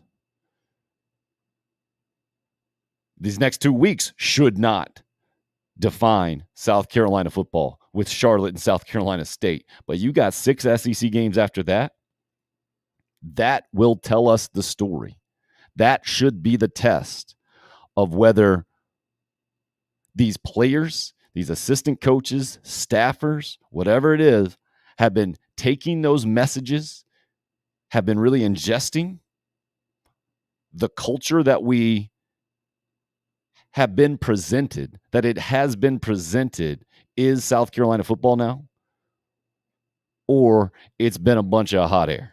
Now, it's not completely one way or another, right? I'm not telling you that South Carolina's got to win all 6 SEC games for the program to really show that it has a solid foundation, but they have to compete. They did not compete on Saturday. And it's why I had the entire idea in the 2022 season that it's how much do you close the gap and show that you can compete on a regular basis more in year 2 than you did in year 1. And it didn't go well against Georgia. And it has set the program back, in my mind, a little bit. And now you got to regain some positive momentum. From a scheduling standpoint, you couldn't ask for a better couple of weeks now to get that done. So again, injuries, whatever, there could be excuses, but they would be just that. Now Carolina's got to do it. They got to back up some of the talk. they have to get through some adversity. Chris says, good show today, Tim. My boys won yesterday, so not a totally bad weekend. Good for you, Chris. Glad you're not on the NFL ledge with the Cowboys. Setting the tone for moving forward. Good job, Corey. Good job, Tim. There are only so many Saturdays. Good point, RL. Appreciate you guys weighing in as always. Couldn't do it without you. You are what makes this show. 4-1 with our picks. Again, I want to point that out from a college football standpoint. So it's just not all about us yapping and having hot air. We backed it up with some actual picks going into the weekend. Looking forward to doing that again Friday. Looking forward to hearing from Rick Sanford tomorrow about what he saw over the weekend, where he thinks the program is. We've got press conference tomorrow as well with Shane Beamer and players. Then we'll have the coordinators on Wednesday. The story continues to evolve. And every single year, this is the gift that college football gives us, isn't it? It doesn't always go how you want it to, but it is always one heck of a ride. I hope this show is for you as well. That'll do it for the September 19th edition. Tim Hill, unrestricted free agent.